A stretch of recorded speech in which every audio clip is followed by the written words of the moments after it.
everybody. Welcome back to the One Step Better Business Podcast with Mike and Matt. Hopefully, you're having a great day. Matthew Patrick, how's it going, man? What's up, man? How are you? Doing well. Doing well. Today, we're going to continue the conversation from last week, where we really started talking about the role of entry level or junior level staff accountant that might be coming into our industry, and how that might be evolving or changing, especially in the world of AI. Today we're going to kind of continue that conversation, expand it a little bit further out into our team at large. What does the roles look like? What does the structure look like? How do we organize the work? But specifically through the lens of how AI and technology is changing at a pretty quick pace. But before we get too far down the road and what might be, let's give everybody kind of an overview of where we're at today here at Patrick Accounting. Today's sponsor is Cloud Accountant Staffing. Every firm owner I talk to is asking the same question right now. Should we hire offshore? I'll tell you what we're doing about it. We've hired offshore before, and we're actively working with Cloud Accountant Staffing right now on a couple of roles at Patrick Accounting. The reason we pick them, they take the fear out of it. Disclosure, security, onboarding someone across the world. They've walked tons of firms through it. Their portal is really easy to use. It lets you browse real candidates that are available to hire right now, book interviews yourself. You can have them vet them for you. They help you with the whole process. So head to cloudaccountantstaffing.com right now. Links in the show notes. Okay, so we've evolved to where today we have three, what we call pods, teams. We have a director of accounting that oversees all three of those teams. We have three team leads, of which one of those today is our director of accounting running a team. That team lead is responsible for all things on that team, including people management, including production management, staff development. Inside those teams, we have, because of evolution of our firm, we have different sizes of teams a little bit. We have more work on one team than another team. And so we then have generally two other accounting and tax managers on that team, sometimes three other accounting and tax managers on that team. Those accounting and tax managers have direct clients that they're the main client point of contact. They're responsible for accounting, multi-production, tax production, client service, client advice, meeting with a client on a regular basis. We have senior accountants. These are folks that have been with us anywhere from 2 to 5, 6 years. Senior accountants for us generally started in our office as a staff accountant. Senior accountants handle some of our more complex clients. They assist with client onboarding. They also assist in tax preparation. Our goal there is we're growing our accounting and tax managers from our own internal pipeline.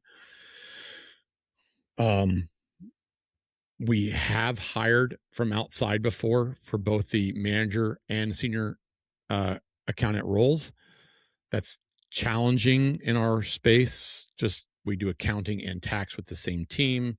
Coming from the outside, you've generally not done both those things. So we see that development track being a little differently if we hire from the outside. Our senior accountants, our goal is to grow them into a manager. Today, we have a credentialing requirement of CPA or EA to be a manager because you have to be able to represent from the IRS, handle tax notices, sign a tax return. We want you to be able to own the whole tax relationship. And then we have a staff accountant. We generally don't hire people that we expect to be a permanent staff accountant, where they're going to always be the bookkeeper on an account. They'd be an internal bookkeeper. That's something we've evolved into. That's not the same with every other firm, but for our firm, that's what we've decided. And the reason for that is we think we can handle that work and grow managers best by doing that. A staff accountant today handles anywhere from, a new staff accountant may handle 25 accounts. Our goal is a fully onboarded staff accountants handling anywhere from 40 to 60 accounts. Realistically, it's $25,000 to $32,000 a monthly accounting production in our measurement. Underneath them on the team, we generally have one or two interns that are in the office at any time. Right now, we do not have any interns. We just promoted an intern to staff accountant. We will be recruiting again, traditionally for staff, for interns in the fall when kids go back to school, or finding an intern for the summer. We also have an accounting production assistant on our team. She's responsible for maintaining connections with banks, getting bank statement downloads. She helps with payroll, imports, and connections between payroll and accounting. She helps with reconciling some of our bills. She helps with all kinds of client assignment movement, monitors time to make sure everything's getting entered in, cleans up count, all the things in our world to help assist that person. She helps with tax production, some with getting tax chase. She helps follow ups for like client outstanding information, all the things. So that's kind of our whole team as a whole. Our teams are a little bit structured in that we have what we kind of consider our restaurant team. We have enough restaurants that make sense. We do Restaurants 365 in QuickBooks. That's on one team. We have another team of what we call growth or growth businesses, or more of a general business. Any services business doesn't fit in another category. And then we have our healthcare, home care team, home care, hospice, medical, dentists, all that stuff sitting in one pile as well. That group is a new group for us. We have some shuffling that's gone with that, trying to get that team to be right staffed, and well as getting our team acclimated to the stuff that work entailed. So that's kind of where we are. That's the team that Kim leads today. She's wanting to get acclimated to all those clients and that work. It's been a very successful way for us to grow and develop managers historically. So that's kind of where we've been. If all of that is working for you, why are you having conversations and questions inside of your head on is this the right structure? Up?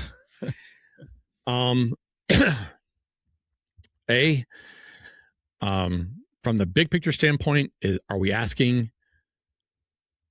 Well, couple reasons. I think long term, are we best serving the client?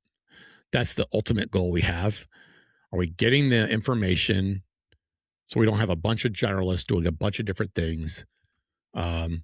There's two sides of our coin. There's the assembly line of production we have to worry about, and the client service, client advice stuff, and the tax stuff, and the onboarding, and what is being automated. So all those are the moving pieces that we are looking at changing, but with the ultimate goal being how we best serving the customer to get what they need. Yeah. And I think, because I've been a part of some of those conversations, at the end of the day, the thing that rattles around in our heads is we believe that in today's technology world, that it is possible to get a better answer to our clients faster whenever some of that structure is simplified. Because even as you talked for, I don't know, maybe 45 minutes explaining that structure, and what kept going through my head is we have a team lead and an accounting and tax manager that is owning relationships external to the building. Not that our entire team don't work with our clients, they do, but like the real ownership of that relationship sits at that level. And then we have multiple tiers of people that are supporting that ATM through the production of work. And that's the rub. It's because I do believe, and I think that you would agree, that in today's world, it feels like, and we have seen examples of, that work can get done with less complexity, less layers, less hierarchy in that structure that sits below the ATM level. Yeah. And I didn't even talk about, so we also offshore a small group of clients, with the idea being that work doesn't need to be done by a US based staff accountant. We have our offshore team that is on our team. We have our South Africa team. Those are employees they're not employees, but they're all technically, they're full-time. They're direct hires. We also have our offshore team for capacity of onboarding of new clients, and we have it for tax production workflow, and we have it for what I consider clients that we bedded down really well, that don't take a lot of chase to get the interaction, to get the stuff in the door, to get the work done. Some of the support work is happening offshore. Yeah, that's the whole model, and I love having that capacity flexibility. So I've got to keep some work over there to keep those guys on the hook for when I have a new client that comes on with, we have 9 entities and 400 months of back work to do with them, or whatever it is. I need to have the ability to flex into that anytime I want. And they know our systems and they know our process and how we do it. And so I love having that capacity, flexibility. But at the same time, I have this definitely bifurcated, and we've talked about a lot of these models. Is this a back of house, front of house model? If you think about like a restaurant, I have a bunch of cooks in the kitchen making the food with an expo that reviews the quality control before it goes to the table. I have a client service side, which is I'm client facing, here for advice, being proactive, how many clients I can support. A lot of those clients that I'm not having to be back in the kitchen cooking. I can't service a bunch of clients and do a bunch of cooking. And so at what point does it make sense to say, do we need to have a tax team? But do we have enough tax work for all year round instead of just tax season? Yeah. And how do I staff that for the tax season, which I need more people on? So the rush at lunchtime, of going back to our restaurant analogy, to have enough cooks in the kitchen do all the work that needs to get cooked, but all at the same time, I don't need to keep 14 cooks in the kitchen all the time.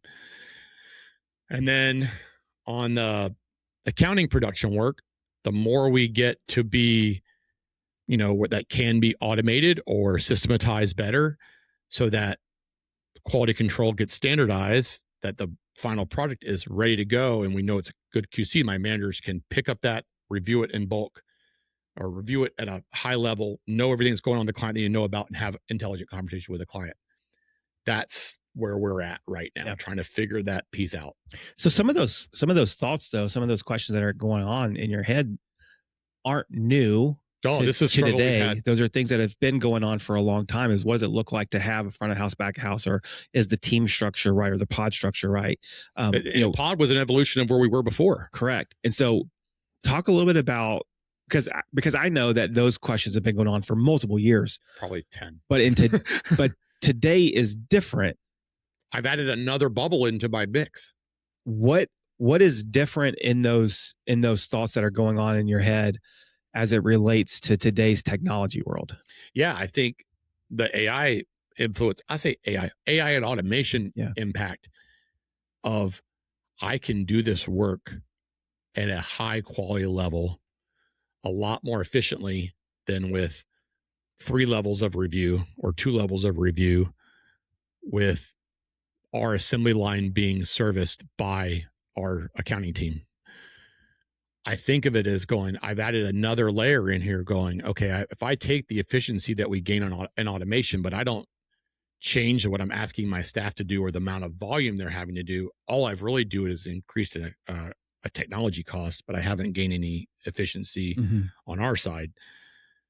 And we're not more profitable. We're less profitable. We're not servicing any more clients per person. That's kind of where the metric I'm starting to think of is how many, or just adding slush. We're adding a complexity layer here. And so I look at this going, I need to create a system and a model that lets us support. Hey, we have 24 people today on our accounting team, on the accounting side of our house, and we service 450 clients. Can I service 1,000 clients with 26 people or 28 people or 30 people? Okay. The people I have now have a different responsibility. So how do I break this work up to be able to drive that efficiency so that we can, because I'm assuming over time, with pressure from the market of what these services are valued at, I'm going to see some fee pressure. I'm going to see some, hey, I can get this done down the street for $250. I don't need you to do that piece. I only want you to do this piece, and I'm willing to pay you $500 for that. Well, in order for me to get $500, I need to do this piece. So instead of me getting $1,000, now I'm getting $750. I can't. Changes the bind. Yeah. So I'm like, okay, I got to figure out how the staffing model works, how the team structure works. Also we have to have the capacity to build the new system. So I have to have an R&D section, a little bit of the new model. I think, and the training, we talked about this last episode, the training and development of teaching the people how to do the stuff. So yeah. I think the biggest thing that's a little bit different today than maybe 3, 5, 7, 10 years ago is the ability to create custom, right? Yeah. Previously, we were limited to the tools that were out there. Yep. Somebody, some software provider somewhere developed a tool. Hey, that looks cool. We can implement that in our workflows. And I can scale that. And we're good. And I can scale that product to all my Form 50 clients, which is what we do today. Correct. And that always comes with the tension of, well, that is working, but there's also some things I don't like about it or things I would change about it. The alternative was go build your own custom thing. And that was super I didn't know expensive. how to do that. And I didn't have the money to do it. Yeah.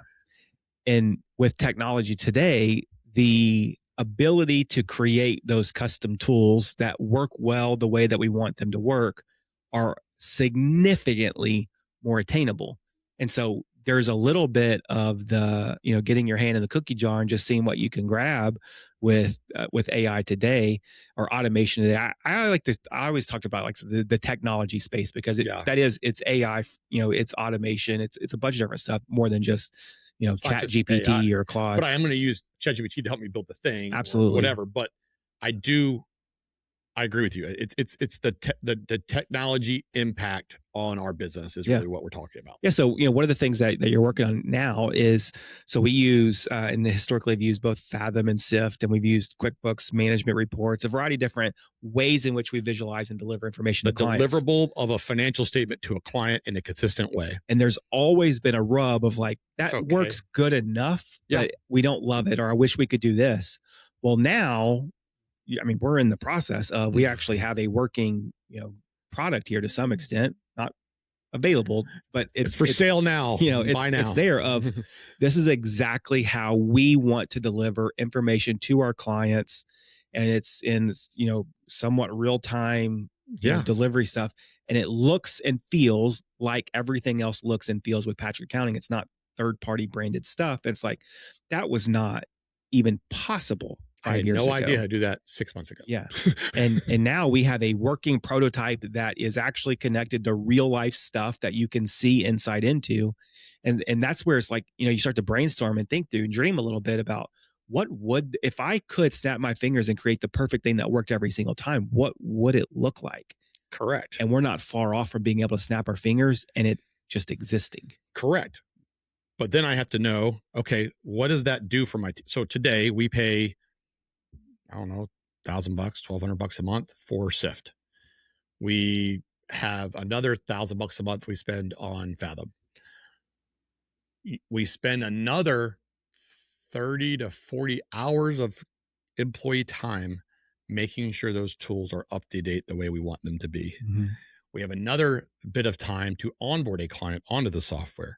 We've got another bit of time I don't even know what our investment was in the beginning of getting our systems scalable on those technologies and our whole team knowing how to use it when something breaks or the new account gets added or whatever. I built the new tool and the moment I connected it, it was done. And so I'm like, damn, like this is it's very different. It's very different. Yeah. And so like going back to kind of what we're talking about today, how that impacts our staffing, how that impacts our team structure. I may not need to have 10 production people or 8 production people on a team that it has one client facing, experience type person.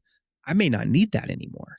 Correct. It's going to look different if I can do all of that back of house production layer stuff through technology that we have homegrown, built to be exactly the way that we want it. Yes, there's a management layer on top of that needs to happen, and there's the maintenance piece and all of that.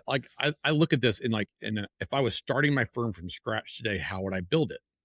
And I go, I would build it totally different. Yeah, and that was the question I think that really kind of like, if I was starting from scratch today. And that's who we're competing with. Our firm is competing with the firm who's starting from scratch today. Our director of accounting, or really even, there's quite a few people in our team that could go out tomorrow and build their own Ken, firm. Don't do that, please. But like, you think about it, your employees too, they can do this. Yeah. They have the knowledge, right? If they can go and grab 15, 30 clients that they are responsible for, soup to nuts, the whole process, they can do that and easily work less than they're working today, potentially make more than they're making today. Correct. Less stress, less headache. Yeah, there's other complexity that I don't want to simplify it, but the tools are out there. If they can figure that stuff out, and it's like, oh man, doing that at scale is a different story than just being a solopreneur that has a handful of clients. But very different. I mean, we service 100 restaurants, and I know today that I don't think we're giving them their information fast enough. Mm-hmm. I don't think I think what they value today is the stuff is getting done and they don't have to do it. Yeah. And I know they don't have the skills to or the time probably to figure out how to get this stuff to be automated the way we are.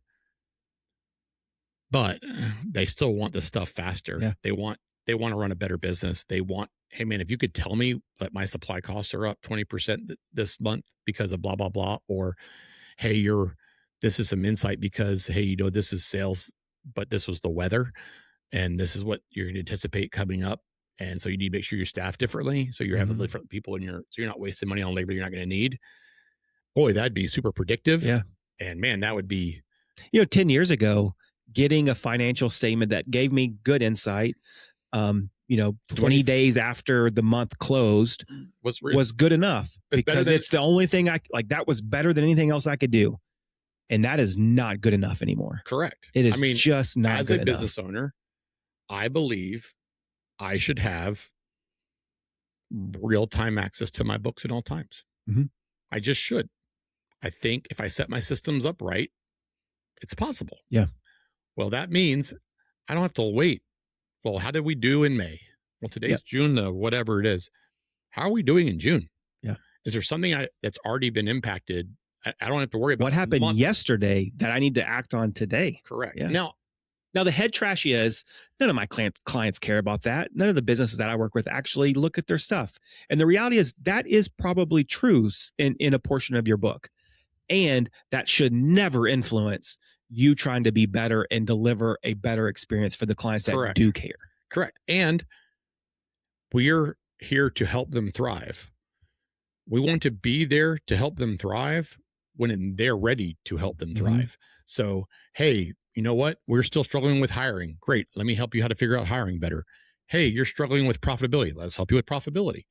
Hey, we're helping you with your employee best practices, or running being a better owner, or being a better leader. That's where our mission kind of gets a little fuzzy for me. Of our job is to help them simplify their financial people complexities so they can have the opportunity to thrive. I want to simplify their financial complexities, which means I have real-time access to data. That's super simple. Yep.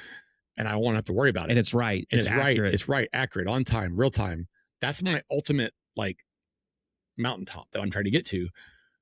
We're still happy with 95% out the door by the 25th of the month. We pay a bonus internally today based off that. Yep. We pay a bonus if we get 40% out the door by the 14th, And that's the rub, because we know that still doesn't feel good enough. Correct. Yep. But that's what I mean. That's the evolution over time, and still being new in some of this stuff. And I know if we do that, we're still beating the other accounting firms today. Yeah. And the client is ecstatic with how fast we're doing it. And if there's a prevention in doing it, it's generally we do not have a problem. If the stuff is in the door and we be able to get access to stuff, the stuff gets done 100% of the time. At the same time, I have clients that go, man, I'd love to get my financials on the first, because I need to know, I like to know my bonus I have to pay this month. I'm looking at my staffing plan. I'm looking at what I need to purchase. I'm looking at this purchase for a new piece of equipment.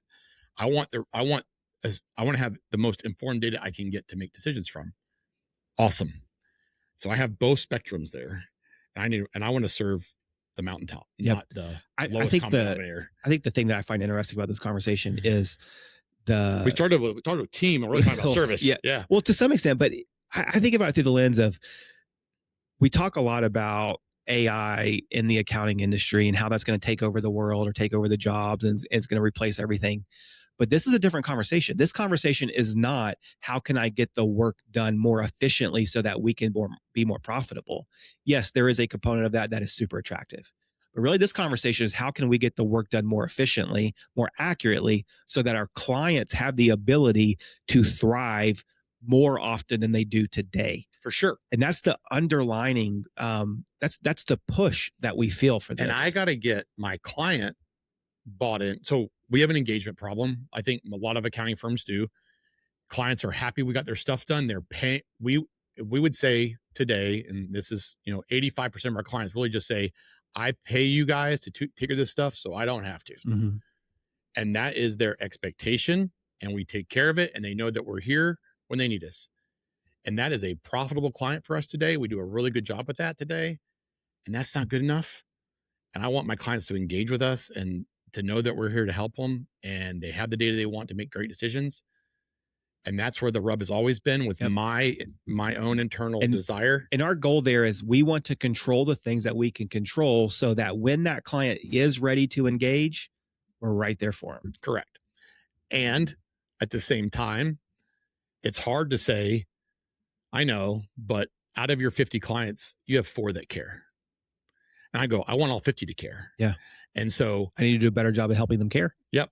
My job is to engage them. How do I get them to think like that? How do I get them to be like, how do I attract those type of clients that want us to help them engage? Do I have the team, going back to the team side, do we have the team in a position where they're not having to worry about the assembly line and be able to say, I can service 100 clients in a really efficient way. So the client doesn't have to, the client's value they're paying for is reasonable. Because at the end of the day, that comes down to, how much they're willing to pay for the service. And is that a profitable service for us to provide at $1,000 a month or $500 a month or $200 a month?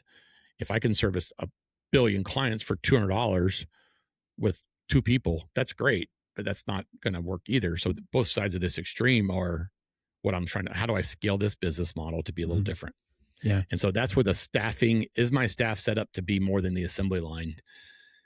And is the assembly line need to be more automated so that we can have more capacity to handle getting the clients more engaged? Yeah. Fun conversation. There's a lot going on there. So how should we do it, Mike? Let's just blow up and everything and start over. So this is where I keep going through the AI twin, new, this is the pivot of the model. This is it's hard to chase a bunch of different things at the same time. So we have talked about kind of spinning off its own little thing that is more AI first, maybe a different go-to-market strategy, maybe a different price point, maybe a different whole different business, a whole different business, whole different brand, just to try to avoid the pollution of everything that is working well over at Patrick Accounting. Or does it make sense to layer those things together from the beginning and just kind of naturally grow? And so, like, we don't have that answer today, but it is really intriguing to think about how maybe the R&D arm of Patrick Accounting is spun off a little bit differently, but it is going to influence how the Patrick Accounting work does. Because, like, I think we talked about this last episode, some of the fear is that all the traditional Patrick Accounting work goes away as the AI-led stuff starts to kind of become more prominent. And does that need to happen under a different umbrella, or can we make that pivot with our existing brand? Yeah, when I went to that Make Big Happen conference, they talked about this. They say if you're trying to do this at speed, you'd split it off, because this is going to, if you put them together, it's going to slow down your ability to scale it. You have to deal with the pivot of employees. You have to deal with the pivot of training. You have to deal with the pivot of how your team is structured. If you start this from scratch, that has no speed limit. Mm-hmm. Your limits are different. That first hire only knows that one thing. Correct.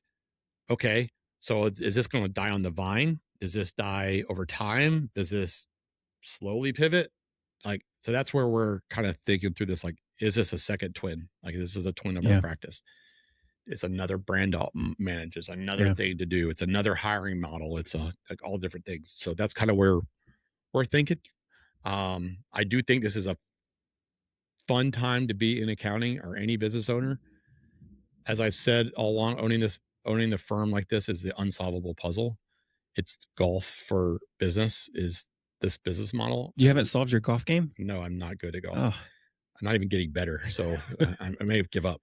But that's kind of like, you never can win at golf. Like, if you're playing the course, you never win. You can always shoot one stroke better. Same thing here. There's always something to improve upon. And this is the next evolution of that for me. Yeah.